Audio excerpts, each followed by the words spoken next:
திருச்சிற்றம்பலம். ஸ்ரீமத் கச்சியப்ப சிவாச்சாரிய சுவாமிகள் அருளிய கந்தபுராணம் பாகம் 204 தக்ஷகாண்டம் வள்ளியம்மை திருமணப்படலம் பகுதி 10.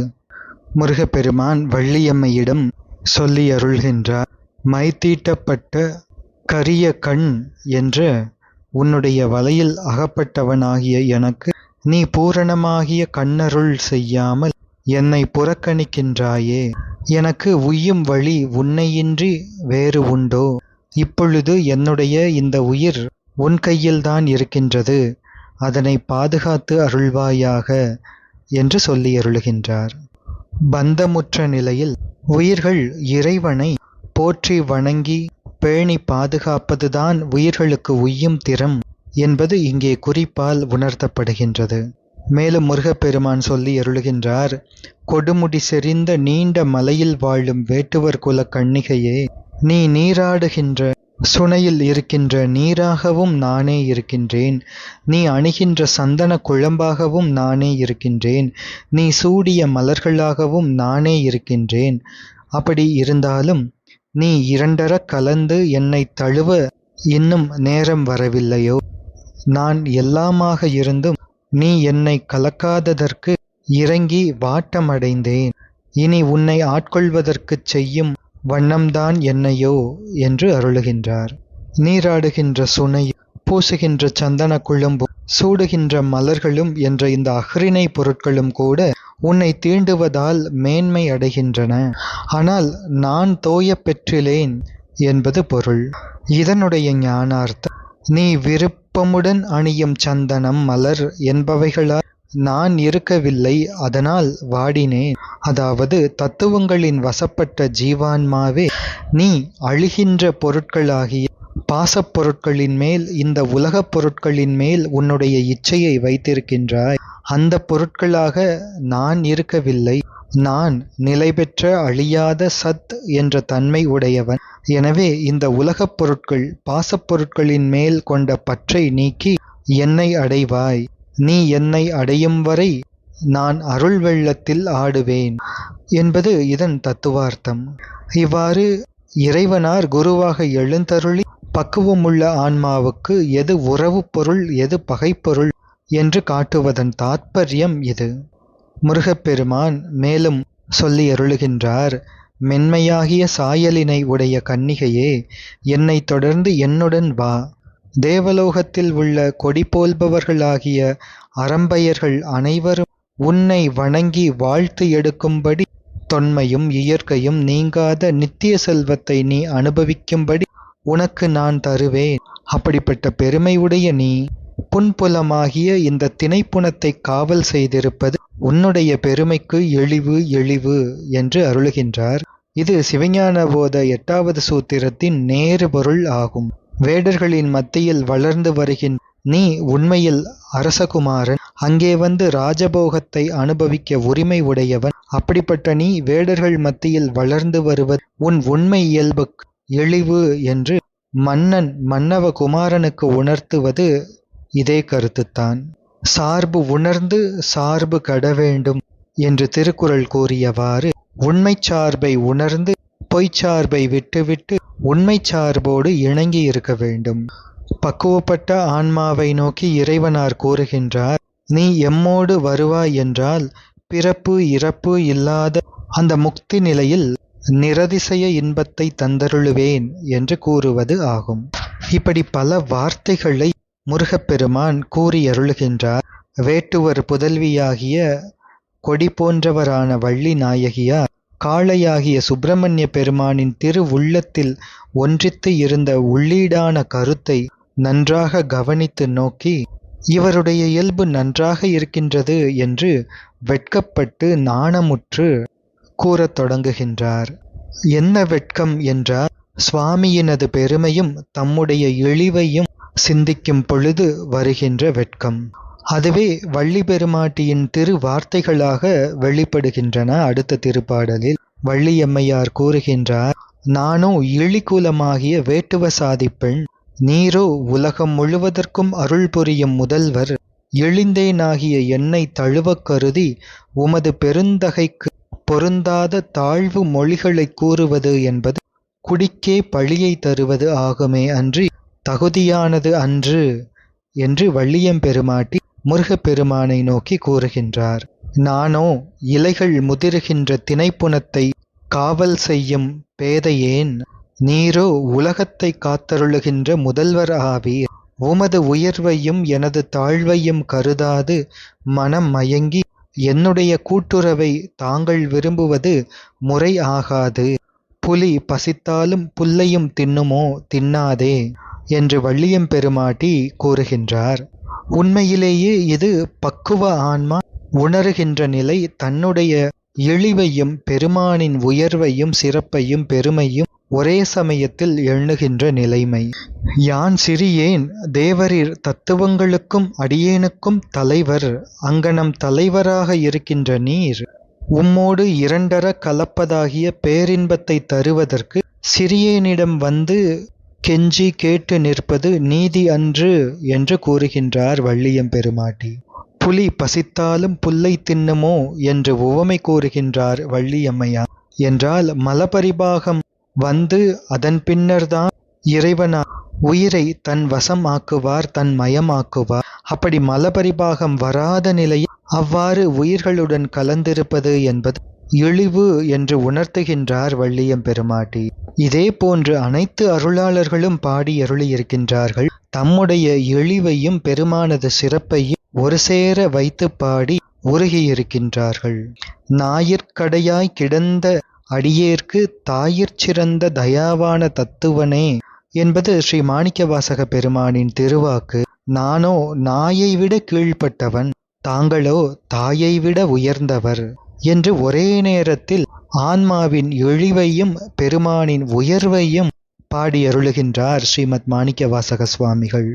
தான் வந்து நாயேனை தாய்போல் தலையளித்திட்டு என்றும் பாடுகின்றார் திரு அம்மானையில். தாதாய் மூவேழுலகுக்கும் தாயே நாயேன் தனை ஆண்ட பேதாய் என்று அருளுகின்றார் புணர்ச்சிப்பத்தில். பால் நினைந்தூட்டும் தாயினும் சாலப் பரிந்து என்று பிடித்தப்பத்தில் அருளுகின்றார். கன்றை நினைந்தெழு தாயென வந்த கணக்கதுவாகாதே என்று திருப்படையாட்சியில் பாடுகின்றார் ஸ்ரீமத் மாணிக்கவாசக சுவாமிகள். தாயாய் முலையை தருவானே, தாராது ஒளிந்தால் சவலையாய் நாயேன் கழிந்து போவேனோ என்று ஆனந்த மாலையில் அருளுகின்றார் ஸ்ரீமத் மாணிக்கவாசக சுவாமிகள். இவ்வாறு நிறைய திருப்பாடல்களில் பெருமானை தாயை விட சிறந்தவராகவும் ஆன்மாக்களை நாயை விட எளிந்ததாகவும் வைத்து பாடி அருளியிருக்கின்றார். எல்லாம் வல்ல இறைவனாரே குரு வடிவம் தாங்கி மானுடச் சட்டை தாங்கி வந்து பக்குவம் உள்ள ஆன்மாக்களுக்கு, தவ முதிர்ச்சியுற்ற ஆன்மாக்களுக்கு உபதேசம் செய்த போதும் கூட அதிதீவிர பக்குவம் உடைய ஆன்மாக்கள் கேட்டல் என்ற அளவிலேயே சிந்தித்தலும் தெளிதலும் நிஷ்டையும் கைகூடி முக்திப்பேறு அடைவார்கள். சில ஆன்மாக்கள் அப்படி குருவாக வந்து உபதேசித்தாலும் கூட பெருமானின் திருவாக்கை உணருவதில், சிந்திப்பதில், தெளிவதில் சிறிது காலம் எடுத்துக்கொள்வார்கள். இவ்வாறு பெருமானே வந்து உரைத்தும் நான் மறுத்துவிட்டேனே என்று இறங்கியும் அருளாளர்கள் பாடி அருளியிருக்கின்றார்கள்.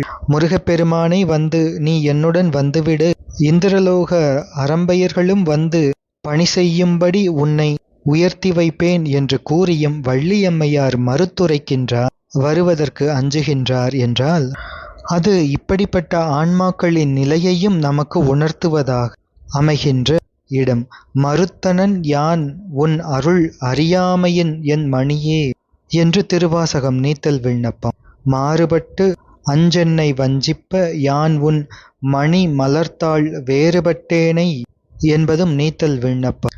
நெடுந்தகை நீ என்னை ஆட்கொள்ள யான் ஐம்புலன்கள் கொண்டு விடுந்தகையேனை என்பதும் நீத்தல் விண்ணப்பம். திருவாசகத்தில் ஸ்ரீமத் மாணிக்கவாசக பெருமான் அருளுவது.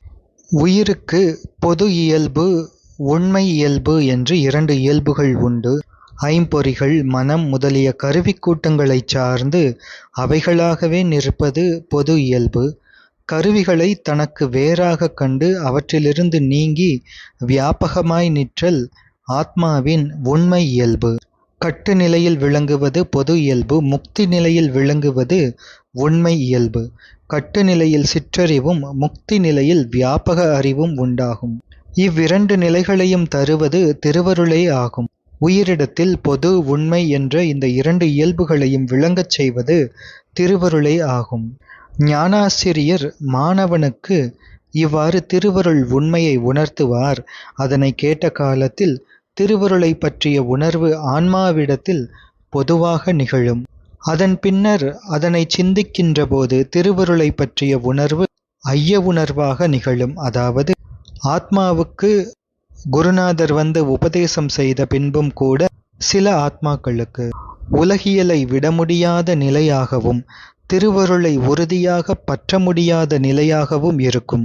ஊஞ்சல் கயிற்றிலே தொங்குகின்றது. அந்த நிலையில் கயிறு முற்றிலும் அறுந்து விடாமலும் அறுந்து விழும் நிலையில் உள்ள ஊசல் பலகை அதன் நிலை எப்படி இருக்கும்? அது கயிற்றிலும் உறுதியாக நில்லாமல் தரையிலும் விழாமல் இருக்கும். அதுபோல திருவருளையும் சாராமல் உலகியலிலும் நில்லாமல் அங்கும் இங்குமாய் அலமரும் நிலையே இந்த இடைப்பட்ட ஐய நிலை எனலாம். எல்லாம் திருவருள் செயல் என்பதை உணர்ந்தாலும் கூட என் செயல் என்ற உணர்வை விட முடியாமல் நான் என்று எழும் தத்போதத்தை நீக்கிக் கொள்ள இயலாது. இந்த நிலையில் அருட்குரவர் உடன் இருந்து சீடனை தெளிவிப்பார். ஐம்பொறிகளின் செயல் எப்படி உன் செயல் ஆகின்றதோ அப்படியே உன் செயல் யாவும் திருவருட்செயலே ஆகும் என்று காட்டுவார். கருவிகளால் வருவதாகிய பாசஞானத்தை விட்டுவிட்டு திருவருள் ஞானத்தையே உனது ஞானமாக கொண்டு காண்பாயாக என்றும் அருள் உபதேசம் செய்வார். அந்த அருள் ஞானமே கண்ணாக முதல் பொருளை கண்டு அதிலே அழுந்தி விடுவாயாக என்றும் அறிவுறுத்துவார் குருநாதர். இங்கே வள்ளிநாயகியார் இவ்வாறு முருகப்பெருமானுடன் வர மறுத்து பல்வேறு வார்த்தைகளை பேசுகின்ற அந்த சமயத்தில் வள்ளி நாயகியாரின் மனம் அச்சம் கொள்ளும்படி பயம் கொள்ளும்படி நம்பிராஜன் மறுபடியும் வேடர் கூட்டத்தோடு வருகின்றார். தொண்டகப்பறை ஒலிக்க உடுக்கை ஒலிக்க வேட்டுவர் குழாத்தோடு நம்பிராஜர் அங்கே வருகின்றார். இது எதை குறிக்கின்றது என்றால் இறைவனாரே குருவாக வந்து தவம் முற்றிய பக்குவ ஆன்மாக்களுக்கு எதிரே காட்சி கொடுத்து உபதேசமும் செய்தாலும் கூட ஐம்புலன்களின் சேட்டை சில சமயம் எழும் என்று காட்டுவது இந்த நிகழ்வு. நம்பிராஜர் இப்படி திடீரென வருகின்றாரே, தம் தலைவருக்கு முருகப்பெருமானுக்கு என்ன நிகழுமோ என்று வெறுக்கொள்கின்றார் வள்ளியம்மையார். மடம் என்னும் குணத்தினை உடைய மான் போன்ற வள்ளி நாயகியார் தன் தந்தையார் போர் செய்வது போன்று வருகின்றாரே என்பதை பார்த்து மனம் நடுநடுங்கி பயம் கொண்டு கடவுளும் குருவுமாகிய தமது தலைவரது முருகப்பெருமானது செம்மையாகிய திருமுகத்தை நோக்கி வள்ளியம்மையார் கூறுகின்றார், இந்த வேடுவர்கள் கொடியவர்கள், தேவரீர் இந்த இடத்தில் நிற்காதீர்கள், ஏழையேன் உய்யும் பொருட்டு திருவுள்ளம் கொண்டு இப்பொழுதே விரைந்து இங்கிருந்து சென்றுவிடுங்கள் என்று பிரார்த்திக்கின்றார் வள்ளியம்மையார். பக்குவ ஆன்மாக்களுக்கு இறைவனார் குருவாக வந்து உபதேசம் செய்து மெய்ஞானத்தை உணர்த்தினாலும் கூட வாசனாவசத்தால் ஐம்புலன்கள் உள்ளிட்ட பாசக்கருவிகள் ஆன்மாவிடம் சேட்டை செய்யும். எனவே நம்பிராஜர் வேடர்களோடு மறுபடியும் வருவது என்பது பக்குவம் தலைக்கூடி ஞானத்தில் தலை நின்ற ஆன்மாவுக்கு ஒரு சில சமயம் வாசனாமலமும் வந்து தாக்கும் என்பதன் அர்த்தம். இங்கே நிற்காதீர்கள், ஓடுங்கள் என்று வள்ளியம்மையார் சொன்ன அந்த வார்த்தைகளை கேட்ட குமாரக்கடவுள் தன்மேல் வள்ளி இவ்வளவு பாசம் கொண்டிருக்கின்றாளே, அன்பு கொண்டிருக்கின்றாளே என்று தீராத மகிழ்ச்சியை அடைகின்றார். ஓடுங்கள் இனி என்ற வார்த்தை தம்பால் அன்பு ஓடுவதை காண்கின்றார் முருகப்பெருமான். மிக பெரும் மகிழ்ச்சி கொண்டார். உடனே முருகப்பெருமான் உலகம் புகழுகின்ற சைவ நெறி கைவந்த நல்ல தாபத விருத்த வேடத்தை கொண்டு வள்ளிநாயகியாரை நோக்கி வருகின்ற வேடர்களுக்கு எதிரே சென்றருளினார். சைவ கிழவராக முருகப்பெருமான் திருக்காட்சி தருகின்றார். கிழ வடிவு உடையவராக தற்பொழுது நடித்து காட்டுகின்றார் முருகப்பெருமான். அந்த தோற்றம் திருத்தோற்றம் பாம்பின் மேல் தோல் போல சுருங்கிய தோல், உடலானது வில் போல வளைந்து நிற்கின்றது, முடி நரைத்து வெள்ளையாக இருக்கின்றது, கண் இமைகள் தொங்குகின்றன, இரண்டு விழிகளும் தாழ்ந்து பூமியில் ஊன்றி நடக்கின்ற ஒரு தண்டு கையிலே பொருந்தும்படி வயோதிகர் திருவேடம் கொண்டு திருக்காட்சி தருகின்றார் முருகப்பெருமான். தொடர்ந்து வள்ளியம்மை திருமண படலத்தை சிந்திப்போம். திருச்சிற்றம்பலம்.